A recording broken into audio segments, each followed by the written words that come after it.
What's up, tribe? What's up, podcast? Today we're going to work through a backlog of great questions that have come through on the UMS online coaching tribe, the UMS Movement Mastermind, and also our Unity Gym tribe and YouTube channel. We've got a lot to cover today. We're going to go deep. We're going to go talking about a lot of motivation and also just general scientific strength and conditioning principles. Hey everyone, in case you haven't met, my name's Rad Burmeister. I'm joined as always by my brother Yanni Burmeister. We are the co-founders of Unity Gym and the co-creators of the UMS, the Unified Movement System, where we turn driven people into superhumans. And the way we get such astonishing results with our members is that we've created a program that has a balance between strength and flexibility. It's very unique and it gets great results. If you want to know how we do that, grab one of our free blueprints, the Flexibility Blueprint, Strength Blueprint, or Nutrition Blueprint. There's a link in the description of this cast. And also consider coming and joining our private Facebook group, the UMS Movement Mastermind, where we record these podcasts live so that our members can ask us questions. Yeah, today we're going to start off on a slightly different tune because we do have quite a backlog of questions and comments that have come through. And one of the first that I want to talk about today is actually completely off our usual rhythm, which is to first dive into UMS online coaching, Unity Gym, and the Movement Mastermind. It's actually a comment and a question that's come in from YouTube, and it's about.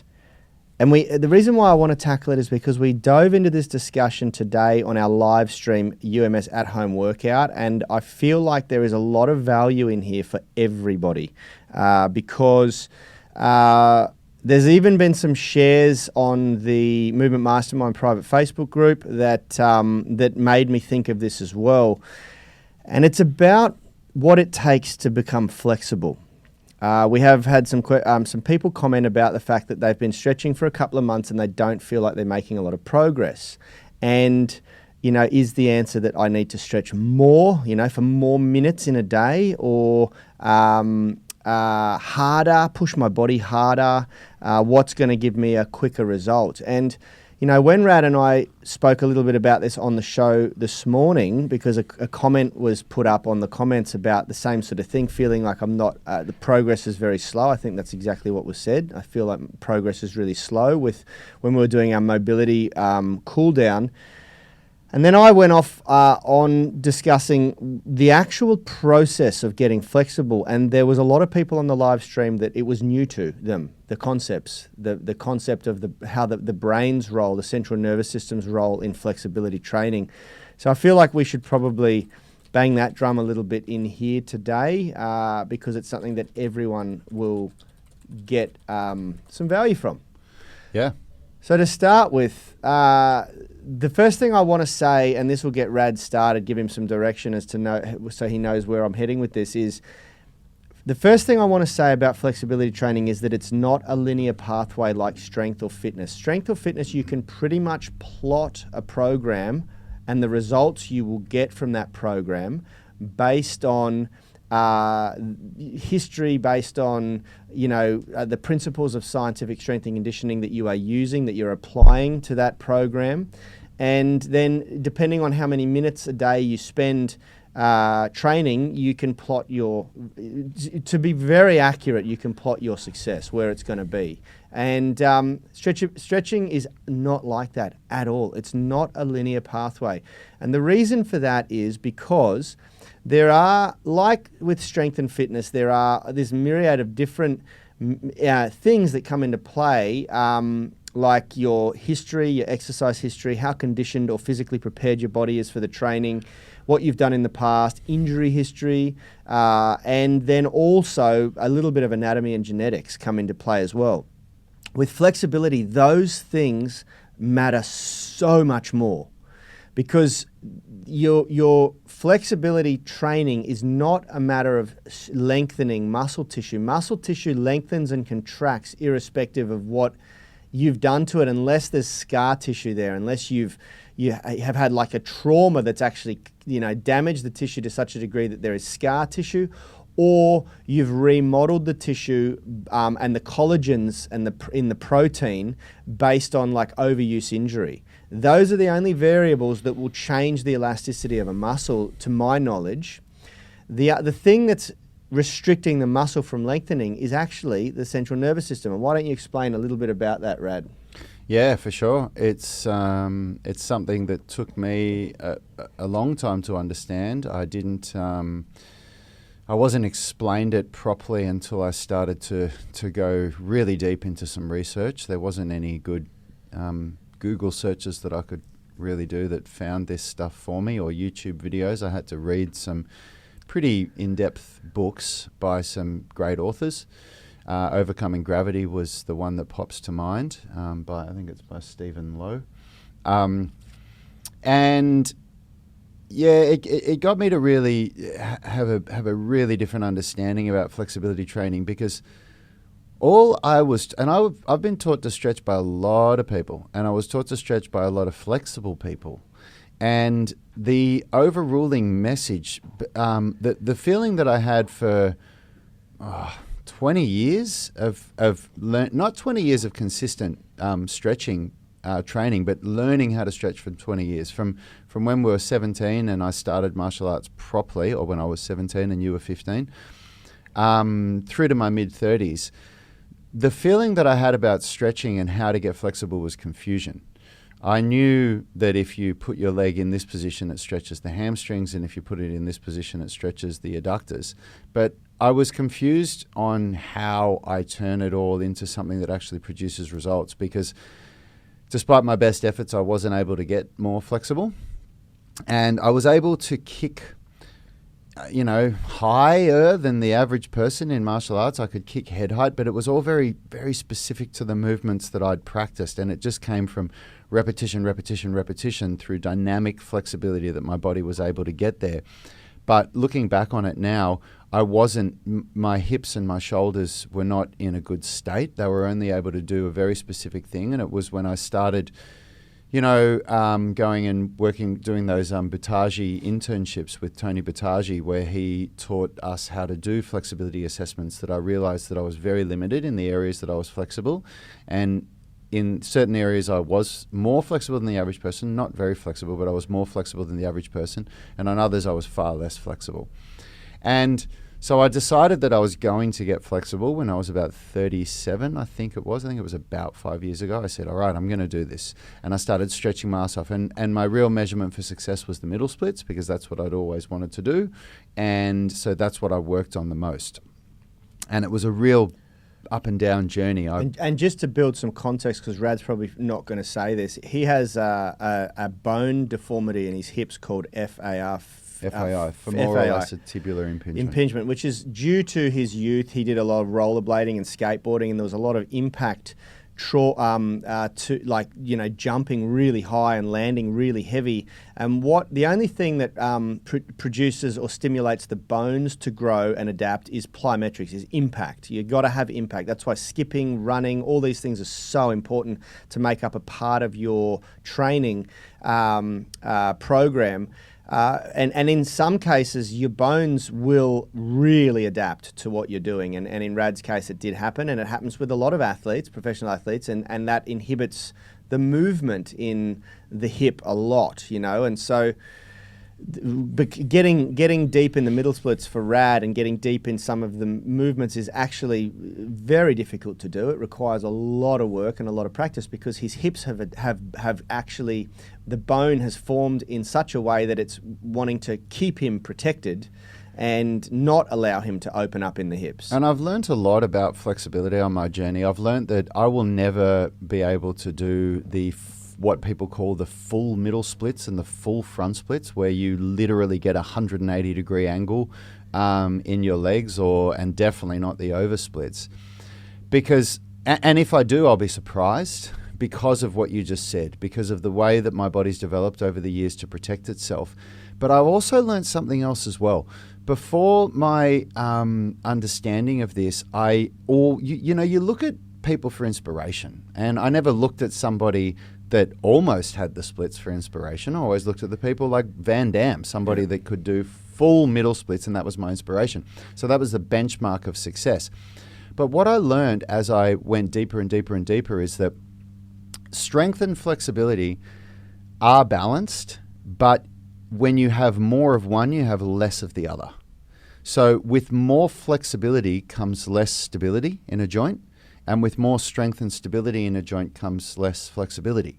So there is a balance that goes along between those. Now there's exceptions to that rule. You have you have Olympic gymnasts who are just freaks in both of these things. But generally speaking, that's what seems to happen with people. But that's only because of the way they train. Yeah. I mean, look at someone like Juji Mufu, who can do almost a perfect middle split, you know, and he's huge, and he can also squat 260 kilos or 240 kilos or whatever, you know, and deadlift huge weights and stuff like that. So I believe that it's predominantly the way people train, and this is something that I want to talk about today, because a lot of gurus, a lot of flexibility gurus out there have not learnt to get flexible at an old age. And the reason why that's important for all of us to understand, why that will impact the way that their philosophies and the way that they train, is because if you want to get flexible at an old age and you have never been flexible before, it's incredibly important that you develop both flexibility and strength at the same time. And here's why. Because the way the muscle system works, the way the body works, the physiology works, is that it's not going to be your muscles that lengthen. And this is something that people get really wrong. It's a real misconception. There's a notion that when you stretch, you're learning to lengthen, you're lengthening the actual muscle fibers, the muscle tissue, you know. And it's not really about that. The muscle fibers and tissues, as I said earlier in this podcast, lengthen, they contract and relax. And the only real interference to that is changes in the collagen and the proteins in there that will prevent that from sort of occurring. And there is some cases where genetic issues or compromise prevent that, like you're born with a shortened muscle body, you know, and we've had that. We've seen that with a member at the gym here with his quadriceps. But in most cases, in pretty much all cases, flexibility training is a process of learning to delay the communication between brain and muscle spindle that is there to protect you from harm. So as you lengthen a muscle body to take a joint into full range of motion, if the brain is sensing vulnerability there or risk of injury, it will send a signal to that muscle body to say, tighten now because we are at risk of injury. And that process of communication between brain and muscle body is what we're training to delay when we stretch. We want to build confidence in the body, in the central nervous system, so that your brain is confident to allow the muscle to achieve its full range of motion. And that will not happen until there is a level of strength built. And this level of strength needs to be in comparison, in direct relation to the level of flexibility that's being achieved. If you're not training to build end range strength, if you're not doing loaded variations of stretching, then as an adult, you will not achieve flexibility. It's as simple as that. And so this is where my problem, I have problems with yogis and flexibility gurus who promote programs that don't have a one-to-one ratio of strength and flexibility. Because in most cases, and I'm not suggesting that these guys aren't flexible, in many cases they're ridiculously flexible. But that's part of the problem. In most cases, they've been doing it for many, many years. In some cases, since they were children, they're ex-gymnasts or they're ex-this, or they got into yoga when they were a youth. And it's incomparable. You can't compare the journey. For them, their routines and programs are more maintenance than anything else. And if you approach your flexibility training as an adult, someone who's never been flexible, or worse, someone who's been supremely strong, you know, and you expect to get the same result by just passively chipping away at stretching, doing 3-hour retreats and routines, you're probably never going to get there. It didn't work for me. It hasn't worked for anyone that I know, you know. Yeah, and it's why flexibility is such a frustrating journey for so many people, because the gurus that are teaching it, they're not teaching it in a way that helps people that have never been flexible before. And they're certainly not teaching it in a way that helps people that had hip issues like what I had. Yeah, that's exactly right. And it you know, they're teaching something that would help maintain flexibility to the average person, but it won't develop it. It won't develop a high level of flexibility, and it certainly won't develop a functional level of flexibility, you know. Yep. It might feel good. You might get a little bit of alleviation of tension of certain muscles and things like that, so you will feel a little bit better. But if you're looking at developing flexibility that's going to level up your physical performance, it doesn't do much. Yep. You know, and that's my problem. So that's why I'm so, I think it's so important that people understand the mechanism of flexibility training first and really, really understand it. Really understand that it's not about, you know, if it was just about lengthening the muscles, there's a very clear demonstration that demonstrates this. You know, if you can stretch your adductors by standing up tall and then lift your leg, on the podcast I'm sort of illustrating with my hands here, if you could lift your leg up to 90-degree hip height on one side and then lower that leg down so both feet are on the floor again, and then repeat the process on the opposite side, and if you can achieve 90 degrees of flexion in that hip, meaning that you're kind of doing a side kick out to 90 degrees with your foot at hip height, then there is zero reason why, if it was just about the muscles lengthening, why you couldn't do the splits, the perfect middle splits. Now, 8 out of 10 people will be able to demonstrate that, but those same 8 people will get nowhere near being able to do the middle splits. So why can't you do the middle splits if you can raise both legs out to 90 degrees individually? Because there's no muscle tissue that connects the left leg to the right leg. All of the muscles in that leg join to the hip, and then they have separate muscles, individual muscles, going out to the opposite leg. So why can we not do the splits if we can raise those legs to 90 degrees? Because the brain isn't letting you do the splits, because it knows that you're vulnerable in the middle splits. You're vulnerable in your knees because you're going to be loading a lateral force through the knee that your tendons are not conditioned to, that the ligaments, the medial ligament in the knee is not conditioned to. You know, you're vulnerable and you're at a very high risk of injury if you haven't developed strength in the middle splits, if you haven't developed what we call loaded stretching, contract, relax, name a few others that are going to help. End range strength there, moils, things like that, you know. And so unfortunately, you know, there's a lot of people out there that are doing stretching routines and stretching programs at vain. You know, they're not going to achieve the desired result they want. Yeah. And I think that it's really, really important that people understand that. Yeah, and just the time it takes and the way that you need to just allow the process to unfold.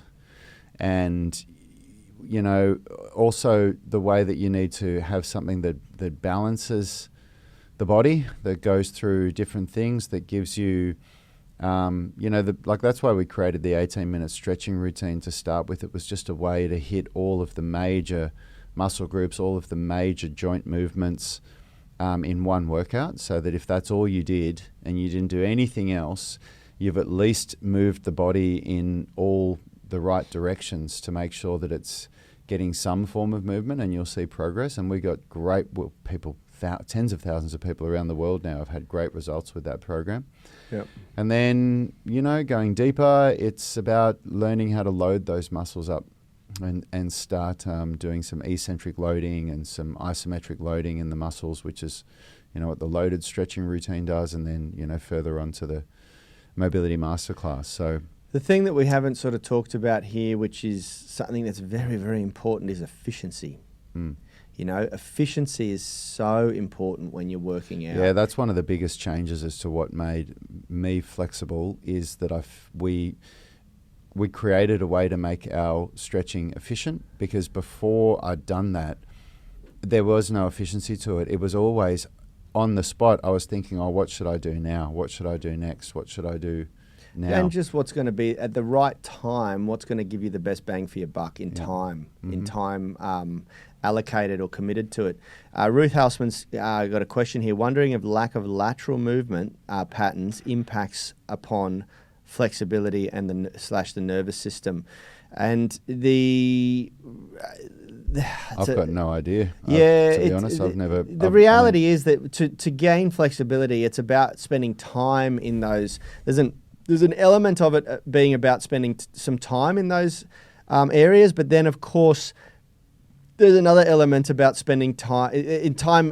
What I mean by that is time in the stretches in that area or that movement. But then there's the element of developing strength. Yeah, in those end ranges. That's one of the things that a lot of people are missing. You need to, like, the stretching is a part of it, but and man, God, so many people get this wrong.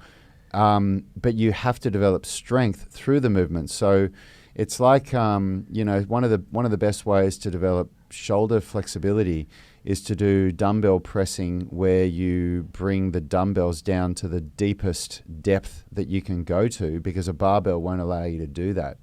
Or doing behind the head overhead pressing, pull-ups from the full bottom locked out position. One of the best ways to develop hip mobility is to do arse to grass squats, and so few people do that. Because to do an arse to grass squat, you can't lift as much weight as if you just do a sort of a 90-degree, a thigh parallel to the ground squat. You just can't lift as much weight. Or if you do pause rep squats, where you pause at the bottom, even just for half a second or a second, to develop some strength in that end range, you can't lift as much weight. So a lot of people aren't doing these things. Or split squats. Split squats are even better than squats to develop mobility, and so few people are doing them. People are, or Cossack squats. Cossack squats. Well, people shy away from doing them because they think that they're dangerous. But what they don't understand is the exercise itself is not dangerous. It's you and your ego trying to put too much load on it. Yeah, that's right. Dangerous. Yeah, so when you're doing Cossack squats for the first time, to put 40 kilos on your back is going to kill most people, you know. But for me, I could do 40 kilos and do 20 reps on each leg. Yeah. And same with doing like a front racked split squat, like a front rack split squat doing 40 kilos, or 85, 90 pounds, whatever that is, would be very dangerous for a lot of people. But for you and me, we can do sets of, 8 to 10 reps at that, with a pause at the bottom. Yeah. So to answer Ruth Hausman's question, I would say yes, I agree with that concept. If you're not doing lateral movement patterns, then you're not going to develop flexibility as quickly in lateral stretches. Definitely for the middle splits and the pancake. Yeah, absolutely. I mean, what it's basically saying, what I think she's referring to is, like, for instance, if you do Cossack squats, loaded Cossack squats, it's going to benefit middle splits. Loaded Cossack squats are one of the best exercises you can do to develop the middle splits. Yeah. And if you're trying, like, the way that the way that you would use it is, you do your middle splits workout like what we do in the Mobility Masterclass, but then when you do your lower body strength training, you'd also do 3 sets of Cossack squats, of loaded Cossack squats. Yeah. So it's not saying that you have to do it in the same workout. Another example, though, is that when we do in the Mobility Masterclass in phase 1 and 2, you actually are doing Cossack squats as part of the workout. Yeah. So that's why we include that movement in the Mobility Masterclass. It's another reason why we include the test the water in our warm-up, in our lower body warm-up, because it's reinforcing lateral strength. Yeah, that's right. And flexibility, mobility, Okay, look, moving on, guys, because I don't want to spend the entire show on that, even though we seem to have. I've actually changed the title of this show to "How Long Does It Take to Get Flexible?" Yeah, really? Well, we've been talking about this for 20 minutes. Well, then, let's stay on this then. Why don't we say, in our opinion, in our belief, in our experience, how long it takes to get flexible? Because we have framed this quite well, and it is... there is as I said at the start of the podcast, there is a myriad of factors that come into play here. Your anatomy and your posture are a big one. How long you have not been flexible for is a big one, because that's how reinforced the safety mechanism, the brain's inhibitors are going to be, because remember, you're breaking down the point of flexibility training is to break down your brain's inhibitors, to delay the response between the muscle spindle and the brain that contracts and stops you from going there. you know. And a good example is that if you are, what do you call it when you're put to sleep? If you are... Unconscious? Well, if you're put unconscious, yeah. Well, there's a name for it. I can't remember. Anaesthesis? Yeah, if you're... Anesthetic. Anesthetic. If General you're put under a anesthetic. general anesthetic, you become totally flexible.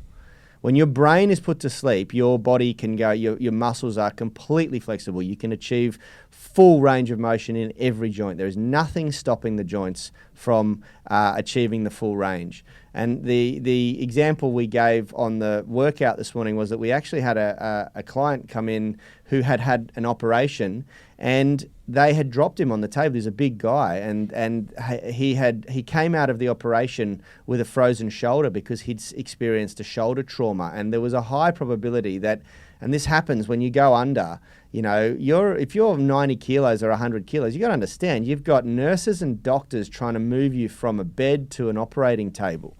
Just imagine what that looks like. You're completely floppy. Your body is out cold.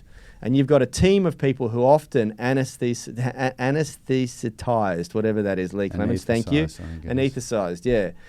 When you are in that state, you've got some very untrained people. They're trained in their profession, but they're not bodybuilders, they're not powerlifters, they're not super strong people trying to move a completely unconscious body from one position to the next, you know. And accidents happen. Some things happen. Sometimes they might pull a shoulder into an awkward position because there's nothing preventing your body from achieving full range of motion in every joint. The brain is switched off. The brain is put to sleep, you know. And that's just an example of how much flexibility is a brain. It's occurring in the brain. Mm-hmm. And so the answer to a lot of people's flexibility problems is not just to stretch more. It's to make the body, the brain, feel more comfortable to allow them to go to the range that they're trying to achieve. And the fastest way to doing that is a combination of spending time in the positions and building strength in the positions. Mm-hmm. So the stretching component is only 50% of the process of getting flexible. And this sums up very simply why I dislike most flexibility programs. Because they don't tackle the strength component. Yep. They just suggest to stretch more. Now, for an existing, already flexible person, that is a great way to feel like you're getting a stretch because your body can already achieve the position. But if you can't achieve the position, it is not going to make you flexible. And that's where a lot of programs fall over. Yeah. So you still didn't answer the question, how long does it take to get flexible? Naturally. In 6 months, you can experience life-changing flexibility. In 12 months, you can go through a massive transformation. And within 3 years, the average person can achieve superhuman levels of flexibility. I go off what I've seen in our gym here because we have a lot of guys, and we've now been doing it for long enough. Well, you didn't let me finish. Okay, sorry.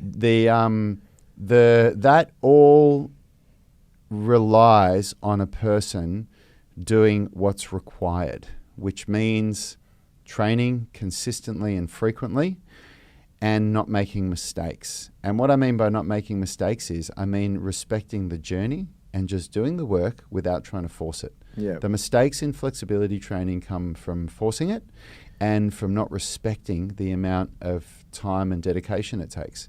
And if you do that, which is easier than it sounds, it just means that if you set aside your 1 hour or your 90 minutes or your 2 hours for the Super Keen a day to train, that you do it. That you just turn up and do it, and you have a plan where you write it down, you know what you can fit, which is all done for you in the UMS program, of course, but you customize it to yourself. And then you just turn up and go through the plan, and you don't worry about boredom. You know, one of the biggest things that people struggle with is boredom, or they feel like they're not getting results and they don't know if they're going to do it. And what you have to do is that's what discipline is. Discipline is... You need discipline. You need to just turn up, and you have to find a way to to beat those demons within. And that's, this goes back to this whole process that we're teaching people, which is to practice mindfulness, which comes from meditation, because you'll learn that those boredom is a thought process. It's thoughts that are going on in your head. And if you can learn to just recognize that that's something within consciousness and just allow it to be there, but do the work anyway. Yeah. Doesn't matter. You've got to get over the fact that stretching is not going to be as tangible as strength or fitness training, and you have to let go of that. You have to embrace the process. You have to practice faith a lot more than strength training or fitness training. I've seen guys in our gym who have come in very unfit, very unflexible, very fit, very strong, ex-CrossFitters, or powerlifters, and in a year, in 12 months, they are doing stuff that I go, whoa. Look at that, very deep middle splits, very deep front splits, almost chest to floor, maybe elbows on floor pancake, and a good solid back bridge. That's after 12 months. I believe that you can make a visible, tangible difference after 3 months, but it comes very much down to the exactly what Rad said. Turning up, doing the work, and doing the right work. One thing that we didn't talk about is what happens when you push too hard in stretching. So if successful stretching is about delaying the brain's inhibitors, delaying the signal that the muscle spindle sends to the brain saying this is now dangerous, we're at risk of injury. If you force a stretch, meaning you stretch to the point of pain, a pain sensation, that stifles the process by triggering the inhibitor earlier. So you got to think about the logic of that. If you're pushing your stretches to the point where you feel pain, which is beyond the level of discomfort that you feel naturally from a stretch, then you are sending the signal to the brain earlier. When you come back to stretch the next day, you are going to find yourself less flexible than the day before, which is exactly the opposite effect to what you want from your stretching. Yeah. If you're stretching properly, you should be making improvements. You should be able to stretch well pretty much every day, And you do get DOMs from a good stretching session, which is why we don't suggest you stretch the same movements over and over and over again. In fact, we tend to do certain things like the middle split stretching only once a week, because it's so taxing on the body. And if you're doing it properly and getting a workout from it, it's like a strength training workout. It's load. You have to manage load to the body. Mm-hmm. And you therefore can't do it every day. We get the most amount of hate we get and trolls we get is when we make comments about how you should only stretch once a week for certain areas of the body. Mm. And there is certain people that just don't get it. They have achieved flexibility at a very young age, and so therefore their training is much more about maintenance than it is about actually achieving a high level of flexibility. And they do it every day to maintain their flexibility. Well, it's more like mobility training. Why would you know better though if you were one of those people? They obviously good for them. They got flexible when they were a kid and they maintained it for their whole life. But it just doesn't work for an adult. As a kid, you can literally give the most simple instructions. Say, do this for 30 seconds, 3 times a day. And in 3 or 6 months, any kid will be doing the splits. And then all you've got to do from there is just keep exercising throughout your life and you'll never lose it. It's totally different for an adult. Yes, Simon, this is my trippy keyboard mode today. I actually did it for a little bit of a laugh because I can control that. I wanted to see if anybody would notice it. So, yep. It's a fucking Death Star of a computer, man. When you see it next to my MacBook, it's just like that's why it's doing it today. It's getting hungry and it wants to eat my MacBook. Computer. Yeah. I'll change it back so it's not. Lee Clements is going, wow, yeah, keyboard. Talk about stealing the show. Nice one, Paul. We're glad we could give you some value there, brother, with stretching. This is such a big thing to understand, guys. Stretching and flexibility training as an adult is very different and uniquely different from stretching and flexibility training from a young age, where you've got a lot of time. Most of the time, it's not just about sitting down doing more passive stretching or more stretching. It's about stretching the right way. You got to build strength. You got to convince your brain, convince your central nervous system that it is safe, that it is okay to achieve those ranges of motion, and that requires a 1-to-1 ratio of strength and flexibility training.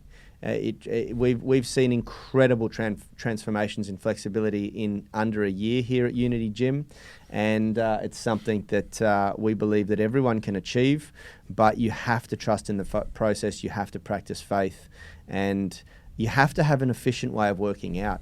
You know, sitting there doing a 3-hour routine daily, nice and passive and relaxed in a Zen moment. Here's the big wake-up call. Stretching is not a Zen moment. Stretching effectively as an adult. Mobility is. Mobility can be. Mobility is relaxing and something that just you should feel like it's, you know, making you feel good. But yeah, stretching is not. Stretching is not a Zen moment. If you're Zenning out whilst you stretch, there's a very high probability that someone's doing it much more efficiently than you somewhere in the world. Yeah. Which is just one way of looking at it. You might enjoy that Zen stretch. That's totally cool. Can't believe we used to have a class called Zen Stretch in the gym. But just know that if you're Zenning out in your stretching routine, that there's someone in the world doing a much more efficient and effective stretching routine at that moment. Mm-hmm. Yeah, absolutely. All right, well, I hope that answered some questions for you. We answered one, really. Yeah, that's all right. It's cool. Look, it's a beast of a topic. It's something that so many people are here for and so few people understand and get it right. It's, yeah. Well, we will see you. I've got a lot of work to do today to get this Phase 3 program ready. All the videos are getting edited. I've got back Monday to Thursday's tutorials and they're ready to go up.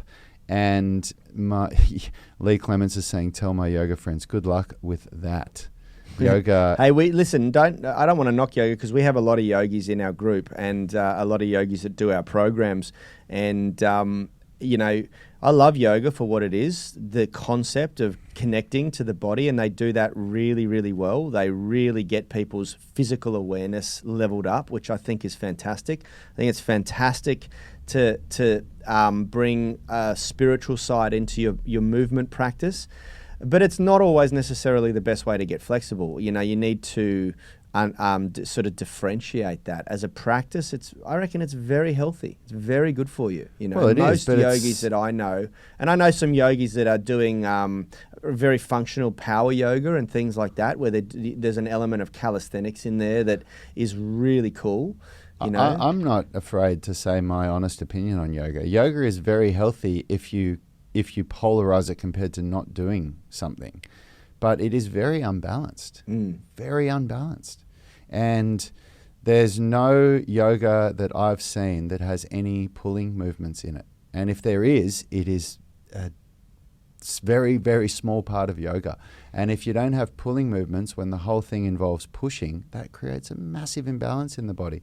And there is and there's also no loaded lower body work. There's no, nothing that really trains the muscles in the lower body effectively. So I'm not afraid to say that, yoga is not a balanced way of training. It's just incomplete. Yeah, and Lee, good luck telling your yoga friends. People that are really into yoga, man, you try to tell them that yoga isn't balanced, and God, do they lose it. So I wouldn't even bother opening up that conversation. Just let them do what they want to do. Well, the yoga's kind of like nutrition nowadays. It's like a religion. It's become the new religion. Well, we get people come to us that had practiced yoga for 5, 8, 10 years, and they rave about what we do. They say that what we do just has changed their body exponentially. So Blakely, are you watching? I hope you are. You asked a good question. What I mean is, no, I don't mean Xiaopengs. I mean when you get to the top of the kettlebell Turkish get-up, from here, that you pronate and supinate like that. And what that does is, because the kettlebell's sitting there, it completely changes the which parts of the shoulder the load is pulling on, which really challenges the rotator cuff a lot more. Just to build some context, Blakely asked a question about Turkish get-ups. Turkish get-ups, and they're a fantastic exercise. We love them. Yeah. Does that make sense, Blakely? Let me know. Shout out to Namala. Thank you very much. It's good to know that you got some value from the podcast, and Blakely's all over it. Yep. Awesome. Thanks for tuning in, everyone. We'll see you Tomorrow for Physio Friday. Big announcement. We should say this for all the podcast listeners, for all the people watching the replay on YouTube. You may miss it, but tomorrow we will launch a flash sale for phase 3 of the UMS at-home workouts. We got some awesome exercise progressions in there. Tomorrow's the first time we're selling it as a bundle. Now that we've got 3 phases, which is usually what we do when we sell a masterclass, we create 3 phases because it gives you 12 to 18 weeks of training. So we're going to sell it as a bundle tomorrow with phase 1, 2, and 3. So for anyone who's been sitting on the fence wondering whether they want to dive in and get those UMS at-home workouts, tomorrow and for the next 72 hours after will be a very big opportunity for you to grab it at the discounted price, which is like half price for the usual. Less than a third of the price, usual, but considering that it's going to have all 3 phases, it's going to be about 90% off. Whoa, 90%!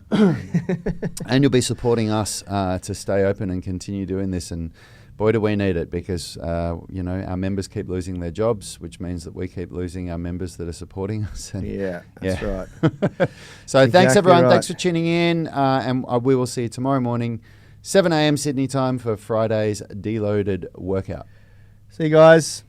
Health is about performance, not just body image. You better be willing to accept what you're going to have to do to get there. We'll start focusing on movement goals, strength goals, flexibility goals. When you nail that skill, it's there forever. The body image goal doesn't get you that far. It's the consistency and frequency that's going to get you there. It's not the intensity.